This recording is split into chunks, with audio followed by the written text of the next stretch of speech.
മുനാഫിഖിന്റെ പള്ളിയാണ് അല്ലേ? 11 റക്അത്ത് തറാവീഹ് നിസ്കരിക്കുന്നത് ബിദ്അത്തുകാരന്റെ പരിപാടിയാണ്. അങ്ങനെ പറഞ്ഞു പല രൂപത്തിലും ഇവിടെ വലിയ കുഴപ്പമുണ്ടാക്കും.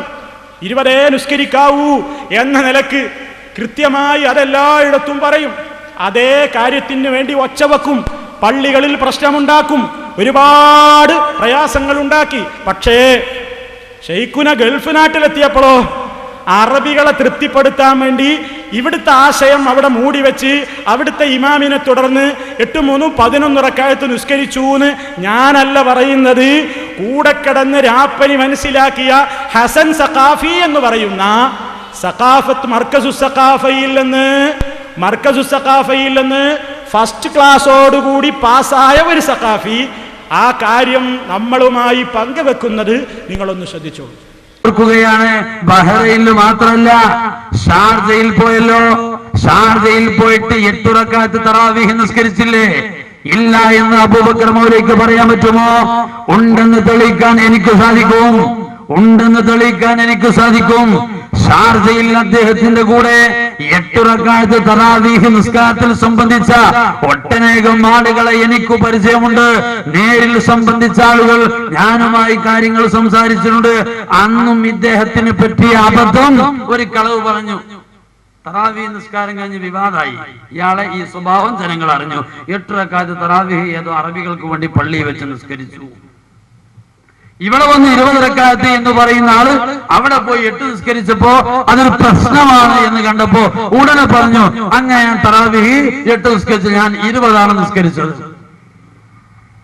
പിന്നെ തെളിവുകൾ നിരത്തിയിട്ട് കണ്ട ആളുകൾ കാര്യം തുറന്നു പറയാൻ തുടങ്ങിയപ്പോ ഇയാള് പറഞ്ഞ്, ഞാൻ 8 റക്അത്ത് നിസ്കരിച്ച അയാൾ സലാം വെട്ടി നിർത്തിയപ്പോ എനിക്ക് മനസ്സിലായി ഇത് 8 റക്അത്തേ ഉള്ളൂ. ഞാൻ ഉടനെ പോയിട്ട് വരാന്തയിൽ പോയിട്ട് ബാക്കി 12 പൂർത്തിയാക്കിയിട്ടുണ്ട്. അപ്പൊ പള്ളിക്ക് വരാന്തനല്ല,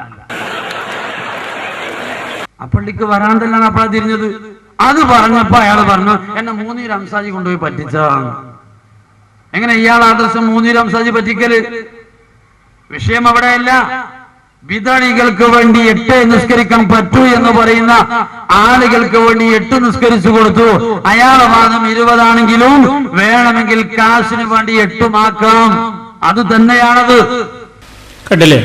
ധാരാ പറഞ്ഞത് പേരോടിനെ പോലെ മർക്കട സഖാഫത്ത് സുന്നിയയിൽ നിന്ന് കേട്ടോ. മർക്കട സഖാഫത്താ, മർക്കട മുഷ്ടിക്കാരാണല്ലോ. അപ്പൊ മർക്കട സഖാഫത്തിൽ നിന്ന് ഇറങ്ങിയ ഒരു സഖാഫിയാണ് ഈ പറയണത്. കാട്ടിയിൽ ഞങ്ങളല്ലല്ലോ പറയണത്. ആർക്കാ ഇരുമുഖ നയം? നമ്മൾ അവിടെ പോയിട്ട് ഏതെങ്കിലും ഒരു പള്ളിയിൽ 23 നിസ്കരിക്കാനോ 20 നിസ്കരിക്കാനോ കൂടിയിട്ടില്ല. ആശയം പണയപ്പെടുത്തി നിങ്ങൾ അറബികളുടെ ദിർഹം കണ്ടപ്പോൾ ഞങ്ങളല്ല പറയുന്നത്, നിങ്ങളുടെ സഖാഫി ബിരുദമുള്ള ആളാണ് സൂചിപ്പിച്ചത്. മനസ്സിലായില്ലേ? ആർക്കാ അല്ലാഹുവിന്റെ റസൂല് പറഞ്ഞ ദിൽ വജ്ഹൈൻ എന്ന സ്വഭാവമുള്ളത്? കൃത്യമായി നിങ്ങൾ മറുപടി പറയേണ്ട ഒരു വിഷയമാണത്. ഇനി തീർന്നില്ല. ഈ കുറ്റ്യാടിയിൽ വെച്ച് ഒരു പ്രഭാഷണ പരിപാടി സംഘടിപ്പിച്ചപ്പോൾ അവിടെ നിന്ന് ഒരു ഹുദവി പറയുന്ന ഒരു കാര്യമുണ്ടെന്ന്, ഇയാള് അറബികളെ കണ്ടപ്പോൾ മർക്കസിൽ ഇമാമത്ത് നിന്ന് നിസ്കരിച്ചപ്പോ അറബികൾ ബാക്കിലുണ്ടായിരുന്നു എന്ന് കണ്ടപ്പോ കൂട്ടുപ്രാർത്ഥന നടത്താതെ തടിതപ്പി. ഇത് ഞങ്ങളല്ല പറയുന്നത്, നിങ്ങൾ വലിയ കാര്യമായിട്ട് പറയണ്ടല്ലോ. നിസ്കാരം കഴിഞ്ഞിട്ട് കൂട്ടുപ്രാർത്ഥന നടത്താത്തവൻ മുഅ്മിനീങ്ങളെ വഞ്ചിച്ചവനായി.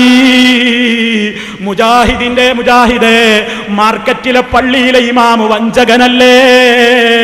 സർവ മുജാഹിദ് പള്ളിയിലെ ഇമാമിങ്ങളും വഞ്ചകന്മാരല്ലേ എന്നിവിടെന്ന് പ്രസംഗിച്ച പേരോടന്റെ ഷെയ്ഖുനയതാ മർക്കസിലെ കുട്ടികളെ വഞ്ചിച്ച വഞ്ചകനല്ലേ? അറബികളെ കണ്ടപ്പോ കൂട്ടപ്രാർത്ഥന എന്ന വലിയ സൽക്കർമ്മം നടത്താതെ എഴുന്നേറ്റ് പോയതിനെ സംബന്ധിച്ച് നിങ്ങളുടെ ആശയം പഠിച്ചു മനസ്സിലാക്കിയ ഹുദവിയാണ് പറയുന്നത്, ഞങ്ങളല്ല എന്ന് ഓർമ്മപ്പെടുത്തിക്കൊണ്ട് ആ ക്ലിപ്പ് കൂടി കാണാൻ നിങ്ങളുടെ ശ്രദ്ധ സ്ക്രീനിലേക്ക് ക്ഷണിക്കുന്നു. ജലീൽ സഖാഫി എന്ന അദ്ദേഹത്തിന്റെ ലേഖനങ്ങളിൽ പലപ്പോഴും പറയാറ്, സുന്നത്ത് ജമാഅത്ത് നിങ്ങൾ കൈകാര്യം ചെയ്യേണ്ട കേട്ടോ, നിങ്ങളുടെ സമ്പത്ത് ജമാഅത്ത് കൈകാര്യം ചെയ്താൽ മതി. 2004 ഫെബ്രുവരി 18 മർക്കസ് കോംപ്ലക്സിന്റെ പള്ളിയിൽ വെച്ചുകൊണ്ട് AP ഉസ്താദ് ഇമാമത്ത് നിന്നുകൊണ്ട് അസ്ർ നിസ്കരിച്ചു. അസ്ർ നിസ്കാരം കഴിഞ്ഞ് സലാം വീട്ടിൽ ഉടനെ അങ്ങോട്ട് എണീക്കുന്നുണ്ടായിരുന്നു. സലാം വീട്ടിയ പാടെ പെട്ടെന്ന് സലാം വീട്ടിന്റെ കൂടെ ചാട്ടി എണീറ്റ് പറഞ്ഞു തുടങ്ങി എന്ന് പറഞ്ഞില്ല കുഞ്ഞൻ നമ്പ്യാര്. ചാടി എണ്ണീറ്റ് ഉസ്താദ് പെട്ടെന്ന് സുന്നത്ത് നിസ്കരിക്കാൻ ആളുകൾ അന്തം വിട്ടു. ഇതെന്താപ്പാ? കാരണം നിസ്കാരത്തിന് ശേഷം ഉസ്താദുമാർ നമുക്ക് പറഞ്ഞു തന്നത് 33 വട്ടം സുബ്ഹാനല്ലാഹ് അങ്ങനെ ദിക്റുകളും ദുആയൊക്കെ ഉണ്ടെന്നല്ലേ. ഇന്ന് പെട്ടെന്ന് എണീക്കാനുള്ള കാരണം എന്താ? ആളുകൾ ഇങ്ങനെ നോക്കി നിൽക്കുമ്പോഴാണ് തലയിൽ വെട്ടുവെച്ചൊരു അറബി സഹോദരൻ അവിടെ ഉണ്ട്. അപ്പൊ അറബിക്ക് ഒരു പക്ഷേ ഇതിൽ താല്പര്യം ഉണ്ടാവില്ല. കാരണം ഷാർജയിൽ നിന്നോ അജ്മാനിൽ നിന്നോ വന്ന ആളായിരിക്കും. ഷാർജക്കാരനോ അജ്മാനിയോ ആകുമ്പോൾ, അതല്ലെങ്കിൽ സൗദിയോ ആകുമ്പോൾ അവർക്കൊരു പക്ഷേ ഇതിൽ താല്പര്യം ഉണ്ടാവില്ല സലഫി കാഴ്ചപ്പാട് പ്രകാരം. പക്ഷേ അതിവിടെ ചെയ്യാൻ പറ്റുമോ? അവർക്കിത് ഹറാമാണ്, ഖുറാഫാത്താണ്, ദിക്ർ ദുആ എന്ന അഭിപ്രായം ഉണ്ടെങ്കിൽ ഇവിടെ നമ്മൾ ചെയ്തു പോയാൽ പിന്നെ കാശ് കിട്ടുമോ? കാശ് കിട്ടുമോ? ഇല്ലല്ലോ. കാരണം എന്താ?